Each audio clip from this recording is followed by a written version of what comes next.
You are dialed into the Dynamic Pursuit podcast. Thank you for joining us for our pilot episode. Now, we massively appreciate your attention and your time, but even more so, your grace as we get this thing rolling. A central pillar to the concept of a dynamic pursuit is progress over perfection. Now, Corin and I, you should know, are both recovering perfectionists, and we've learned that half the battle is actually won by getting started. Trying to be the finished article from day one only really brings procrastination, and it heightens that negative voice in your head that stops you from moving forwards. And what we believe the world needs more of is courage, impetus, and action. So to honour that, this pilot episode is nothing more than a super rough cut. As you'll hear, Corin actually wasn't prepared to record at all because I'd subtly pitched it as nothing more than a sound check and then dropped it on her that we should create a piece of content. So it's off the cuff, unscripted, and we hadn't even really crystallised the exact vision of what this whole podcast was going to be about. But I felt that itself could actually be an encouragement to everyone listening. Messy is okay and good is good enough when you just need to take those first steps. And now we've got a line in the sand and a process in place from which we can progress. It's fair to say that our anticipation and excitement for the podcast is high. We have got no idea where it's going to go, but we'll never know if we don't begin. So this episode is documented to mark our humble beginnings. It's part of the story that we're going to tell. So episode 1, the pilot, the dynamic pursuit of soft feet, big thighs, and starting a podcast.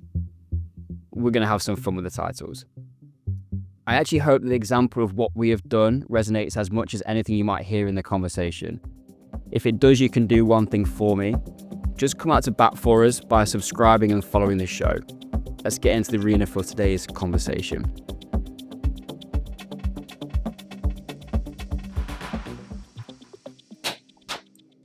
Can we get a clackerboard? What? So that you can just have a little bit of fun with it? Well, this is a pro setup.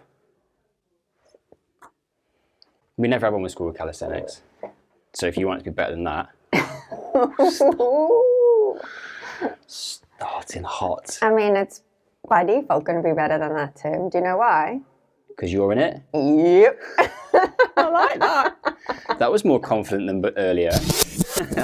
Me and you sitting doing a podcast together. How do you feel about that?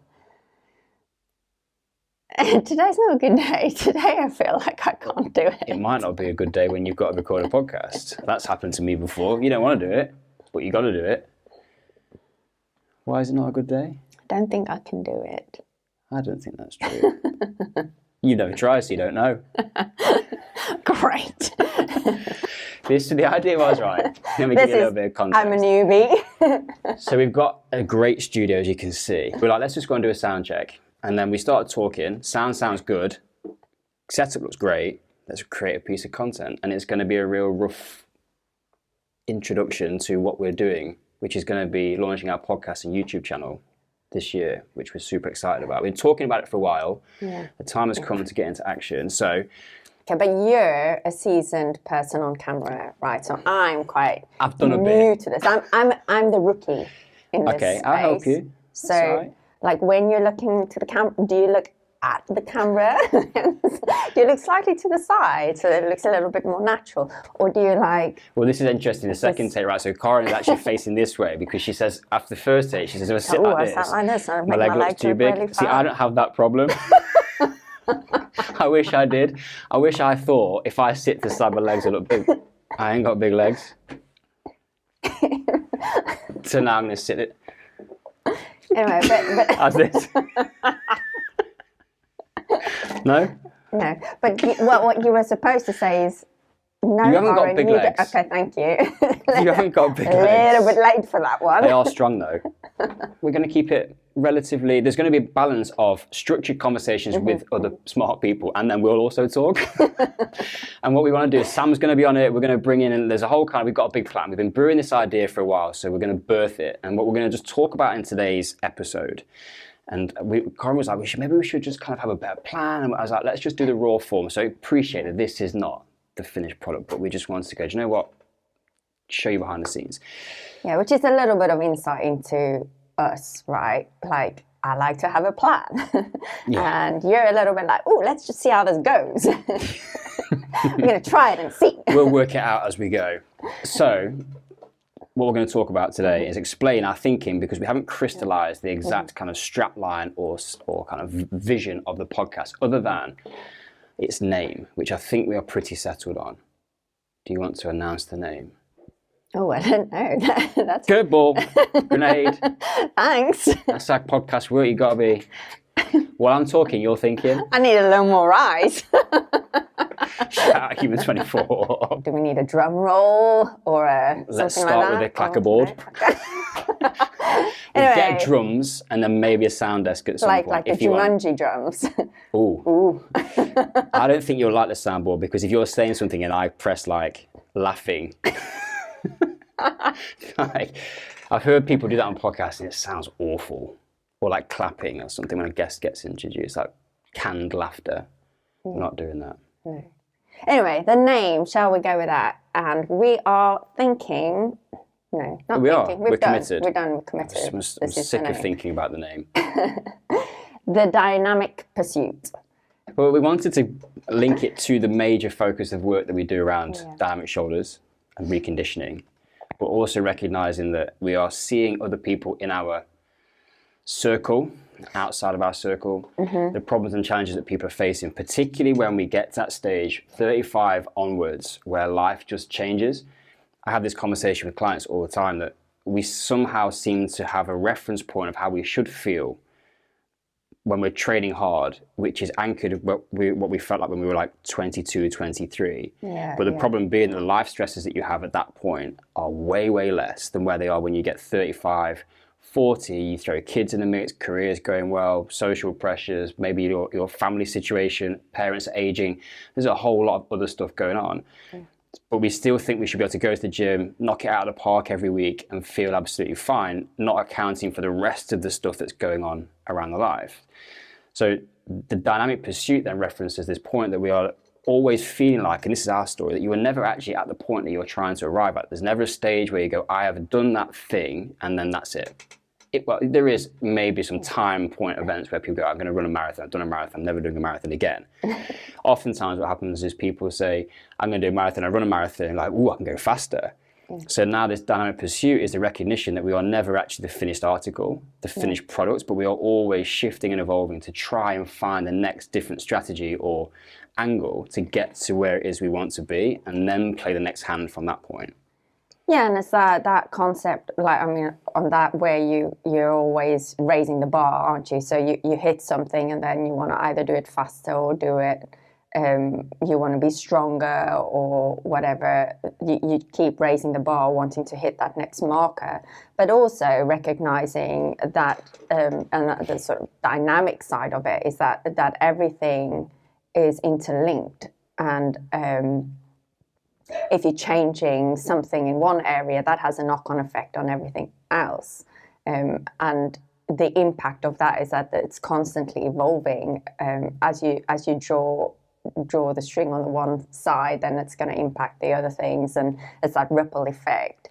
And I think it's recognizing that change as we go through, like wanting to, as we're getting older, our bodies are changing.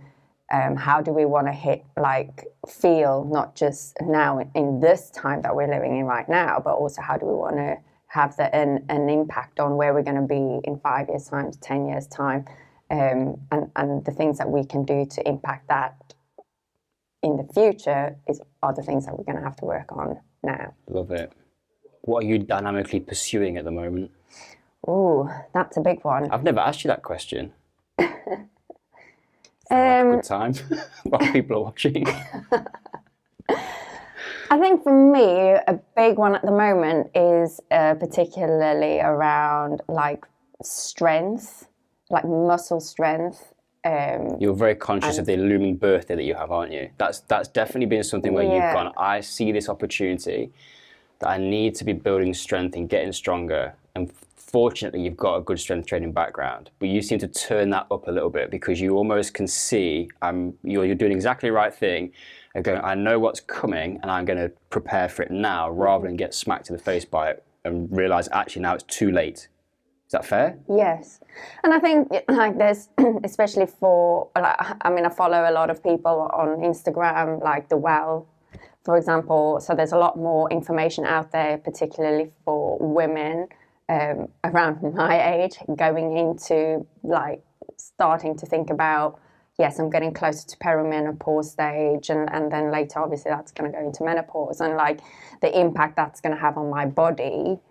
And now's the time to be making sure I've got enough strength in the bank and making sure my bones are as strong as possible, so that when, and it's mitigating the risks, isn't it, against things like the osteoporosis. And I think it's more real for me than perhaps it is for other people. It's because I see what the outcome is or could be, worst case scenario, for where those things weren't taken care of when you were younger. Do you want me to, perhaps that's, maybe it's driven by fear, but equally it's not really fear, it's more about control, what I can control. Yeah, I think it's driven by reality. Yes. But recognising within that you have a certain level of control over those. Yes, and it's decisions that I make now are going to impact me in the future, because things are going to drop off. Like my hormones are going to like take a dip, and I'm going to struggle, like, because that's how we are designed and our bodies work. But what can I do now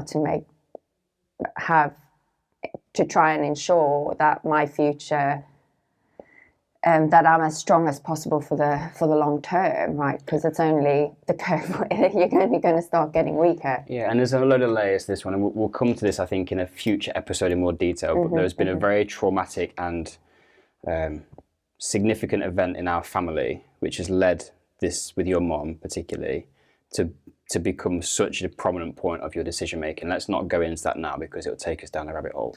No, but there was something there which we will discuss as a lesson.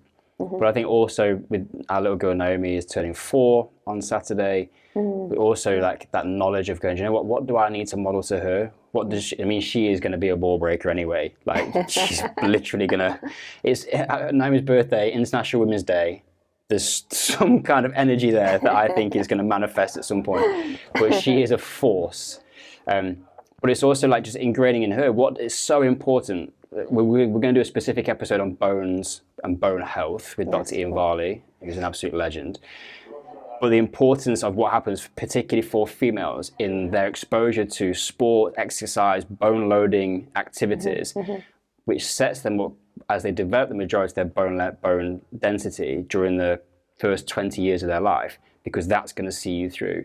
Now, if we don't expose Naomi to that, we are setting her up for a potential risk factor in the future. And there's so much stuff in here. Yes, we are biased towards an athletic lifestyle. That's what we live and we breathe. And of course, our kids are going to play sport because they're going to see us playing sport and all that sort of stuff. But I think this is the whole thing, right? The dynamic pursuit is a strategic approach to optimizing the things that we can control, and when we can't control them, how do we pivot and change directions so that we can make the best out of whatever situation comes. And to your point with your mum, like it's a traumatic and catastrophic situation. However, there has to be something which we can take from it, which can be of value to us and then now everybody else. Yeah, absolutely.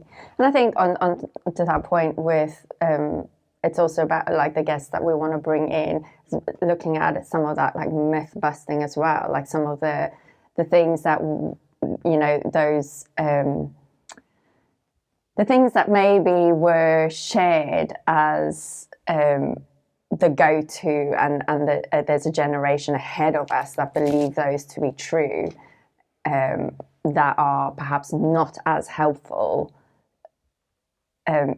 For example, like walking, right? Oh, okay. Like, so that is a good thing. My mum cooks fried eggs in sunflower oil. She will watch this. She will watch. What do you mean talking about sunflower? No, but like people think like walking is going to be great for your bone density, for example, but it's not as good as, there are better solutions out there, right? Don't butcher the bone No, but I'm just saying that's an It's a example good of example. why we want to bring guests in, so that we can have educated insight brought to the table that will help with taking those myths that we believe as truth. Let me give you another example. I'm going to tee it up. My friend Gareth Hall from Sport 91, who was my original strength and conditioning mentor, is an absolute brain around HRV. Now, how many people have got root bands or aura rings or hang on, tracking? stop right there. HRV, for some people might not know what that Heart means. rate variability. But that's a tease. That's how it works. I was like, oh. Okay. Three-letter acronym. Sorry, rookie error here. But if everyone's like, oh, look at my stats, you actually don't know what that means because we don't know the depth behind it. But what has happened is a company with a huge marketing budget has told us it's something that we should care about. But what does that actually mean in reality? There's loads. I'm so excited about this. Oh, this is going to be good. It's going to be good, right? As we're rolling now, and it's coming. Yes. We've been a little bit more like corporate in this one. It wasn't the approach I was hoping for. But we've got to get, well, it is, and it's not sensible, but playful. More giggling. It's me all over. So anyway, but I want to come back to one thing, because you chucked it at me about what am I dynamically pursuing at the moment. So I've shared. What about you? The purpose of life. Oh, goodness. Down that rabbit hole. I'm 44 years old. There's a lot going on in my life on a number of different levels. Okay. And I'm trying to work out what that looks like. Because there's been chapters of my career. So the kids have got to a stage now where they are like feral but good. They're almost through that baby phase now. So that's almost like that's a chapter of the life where we can go places without 3 pieces of additional equipment. We could just go. So that feels like it's been boxed off. My strength and conditioning career was a real like start and end point almost, to a place of going, well, my commitment to elite sport. And then we moved from School of Calisthenics now into dynamic shoulders, and I've basically retrained for the last 3 years in reconditioning and brought that knowledge from before, but brought it into a rehabilitation context. And now see a whole massive landscape that we want to go and start to influence and be part of, and lives change for people through what we can offer now as in reconditioning.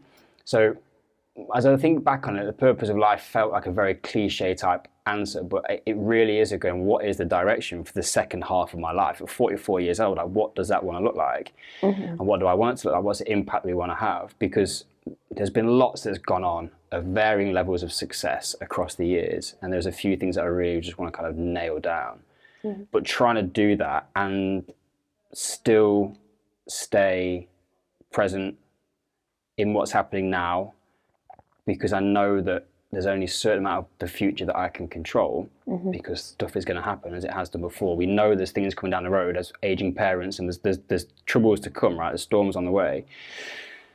So it's trying to stay focused now on like enjoying what we can enjoy in the day to day, but also just at the same time trying to work out, going, where do we go? Because I don't think when you think about being 40 when you're 20, you're like, I'm going to have everything sorted. Like I have got to my 40s and have not got everything sorted. So I think it is now, it's going, where are we going? And how do you start to use what you've learned from the last, let's say, since you matured as an adult, let's get past university from 22 onwards, where you go, actually, this is what real life looks like. There's been a lot of experiences within that. What have I taken from that, which is now going to project forwards? Having started things, finished things, start again, you know?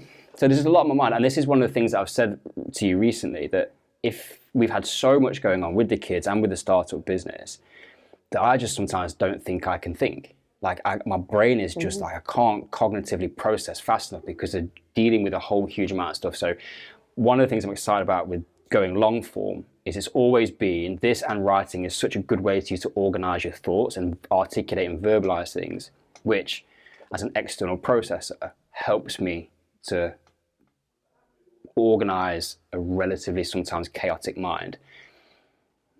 So that's, maybe I wish I'd not said purpose of life, but I don't know how else would I encapsulate what I've just explained to you, what I'm currently pursuing. Yeah, but I think back to sort of what dynamic pursuit means for me, it's like that game, like was it like Tetris when we were kids, right? And the blocks that keep and it keeps changing all the time in terms of where you're going to put the picture changes But all you the loved time. Tetris, didn't you? Yeah. Organised. Everything's got its correct place. You have to adjust all the time because new things are coming in, the landscape's changing all the time, and I feel like that's so applicable because back to that, it's not this end thing that we're going to hit and then you can tick that off, right? Life doesn't work that way, and everything keeps changing, and it's how do you keep that picture as full as possible in terms of fullness and richness of life. And yeah, efficiency, because when you want to minimize the gaps, thinking about the game, but isn't that the same in life? Is to try and have that full pursuit and meaning in all the areas that you've got in your life, right? Yeah. But we strive, don't we? We naturally want to look at the next thing, and I don't know there has to be bandwidth given to the now. Because you don't know what's coming. Best laid plans. We're really bad for that in terms of always, like, you almost don't take the time to celebrate the mountain that you're on, right? Yeah. Like where you are right now. And yes, okay, now you've raised the bar, or there's another peak ahead, using the sort of climbing analogy. But there is, and I'm sure many people are in that way, because it's like, oh, I've hit that, now the next thing and the next thing, where there is something there around like taking that time to appreciate where you are and how far you've come before you then move on to the next thing. I think when you recognise the value of the now and time, particularly that's something I think that I've learned from having kids, is that when you appreciate that they are going, especially with the second, because you know how quickly the time with the first one passes, that the phase of where Naomi is now, 3 to 5, comes 6, that feels different. 3 to 5 is a magical age, it's 2 years. And if you think about how quickly 2 years goes by, I'm like, I'm never going to get that time where she needs daddy like she needs daddy now. And she just dotes on me, and I'm the same with her. And I'm like, some stuff's going to have to wait, because I need to be here for this, because I know that if I was sacrificing that for other things, there'll come a time where maybe the risk is I don't have the relationship with her that I want, or I'll look back and I'll be like, I wish I'd had it. And I just think that you hear these people, you hear rich people have been super successful, the thing that they say back and looking back on their life when they get to a place where their situation changes, they're on death's door, whatever it might be, the things that they long for is not how much money was in the bank. And yes, that can make life easier, but they'll always be like, you would give anything for another day with your kids at 3 or 5 years old when you are 85 years old. I promise you, and people have always said it, so we should believe what they say and not just be dismissive about, oh, Steve Jobs says it doesn't matter. When he died, he was always super happy with what he built. He wasn't. The story is that he was thinking back about the other stuff. So if that's the thing which everybody tells us is the most important, that's the stuff that we should be focusing on. And that requires a real amount of discipline for type A people to spend time now, in the now, and being okay that other stuff is going a bit slower when you sat, I don't know, fucking watching Jumanji when you could be on your laptop, or do you know what I mean? Like there's so many examples when you've got young kids of stuff that you're doing that you don't really right now want to do because you would like to be sat focusing on your business. But they appreciate that time way more than we appreciate how much they appreciate it. That was a poor choice of words, but you know what I mean? Like them doing that thing, playing Monopoly with Jack on a Saturday afternoon, for him is like the world.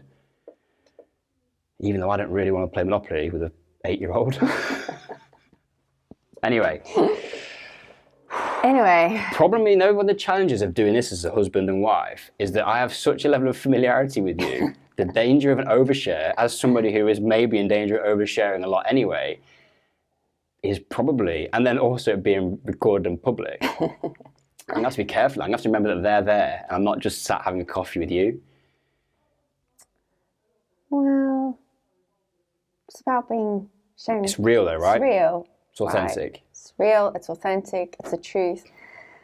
And kid yourself if you think you're the only one who's thinking this, right? Who's not got it sorted. Like everyone has got the battles that they're facing, might not share it, and it's not on the highlights reels that people show on social media, right? But in the background, everyone is working through some big stuff, right? And that's what we're going to do, the dynamic pursuit of managing all of that stuff and still moving forwards to the things that matter.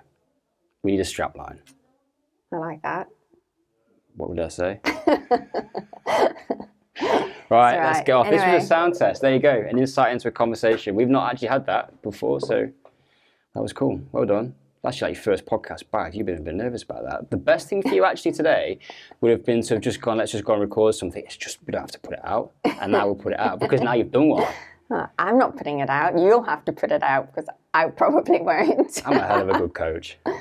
Just try it. Just try to pick that thing up and see how it goes. Oh, it's gone well. So you could do more. Yeah, I could do more. It's like that now. You surprise yourself. You go, did you enjoy that? Yeah. I don't know. We're going to put it out and I'm going to get like 0 likes. And I know people will tell us that we're rubbish. Be prepared for that. Because, do you know what I was thinking about this week, right? This is going to go on. You know, people that like, every now and again we get messages where people are like, oh, you said this thing and I disagree with you. But those people aren't the people that are putting out content. They've got private profiles and never speak up about anything. And the reason that they don't publish, if they're a professional, is probably because they're worried about what people will think and say. But at the same time, even though they're worried about what people will think and say about them, they then become a person who then goes and criticizes other people who are probably also worried about what people are going to think and say. Does that make sense? You're not doing it because you're worried about the thing that people are going to do, but then you go and do the thing that you don't want people to do to you because you become not a troll, but they just become some of these snidey little comments. I was like, do you know what? I've got a policy. So anybody who's watching this as the first episode, I do not argue with idiots on the internet. And an idiot can be defined as anybody who's just throwing shade and doesn't come with at least an intelligent point to make or some kind of opportunity to engage in conversation. Like if you just come in and be like, you're an idiot, you're wrong, you don't know what you're doing. Like, okay. Constructive criticism. Happy to Let's rethink. Talk about it, right? Always happy to have to rethink. But if you're going to come and tell me that you think I'm a dickhead, then you flipping do one. Because I've been in this game for long enough that I do not care. It made me think of, I actually saw the clip on Instagram. I spend too much time on Instagram. But anyway, from Brené Brown, where she said that's the Roosevelt quote, isn't it? In the arena. Of being in the arena, that had a huge impact on her. And that just made me think of that. Like, if you're not in the arena. Yeah, she talks about the phrase that she used that I love. She goes, people sit in the cheap seats on the side and throw stones at you. You don't get to talk to me unless you're in the arena, blooded, sweating, like battered and bruised, getting kicked on your arse on a daily, getting back up. Then you can talk to me because you know what it's like. Otherwise, your opinion is not meaningless, really. Yeah, or it doesn't matter. It's not relevant. Sometimes outside perspective is good, but it holds a certain level on the priority of like how highly am I going to rank the value of that advice that you're giving me based on it. There might be some wisdom there, but it's coming from a place of where you actually don't know what we're dealing with or contending with. We've covered ground. Really, I would like to see more people getting into the arena. I would. Right? Yeah. I'm not saying into the arena of self-employment or starting up a business. Don't do that. But I mean, getting in the arena of like overcome that, taking that step, overcome your fears, right? If there's something that you want to do, then do it. I was just wondering when I sit like this, does my thigh look big in this angle or not? You've stayed very stationary. Well done for that. Nobody needs to see my big thighs. I like your big thighs. Right, is that that's the end of episode 1? End of episode 1. I feel like that went well. Thank you for listening. For those who are going to be listening. I'm still here. If you made it this far through, like, subscribe. You have to say that. That's what other people will say. Share. Tell your friends. Share it with somebody. Because this game ain't easy. We're in the arena. We're in it. We're in the arena. We're in the arena. On that note. Sign off. If you've got good ideas of what a sign off the Dynamic Pursuit podcast and YouTube channel could be, then you can drop them in the comments. crocodile or something. You absolute legend. You made it to the end of our first ever Dynamic Pursuit podcast, albeit the pilot episode. If you didn't do it at the start, just please go and follow or subscribe to the show. And let me tell you quickly why you should do that. Since recording, we actually went back and crafted the exact description of the show in a much more condensed and well-articulated fashion. The Dynamic Pursuit podcast is going to be a show that delves into the adventure of strategic progression in athletic performance, personal growth, and navigating the ever-shifting challenges of life. The journey of strategic living is a lifelong pursuit and an ever-evolving process where progress requires adaptability. It's a reminder that the path to growth is as dynamic as life itself. So whether you're an athlete, coach, or a type A performance-minded person, this podcast will challenge the status quo and fuel your pursuit of progress. I'm going to leave that with you. So until next time, we wish you well in your daily pursuit.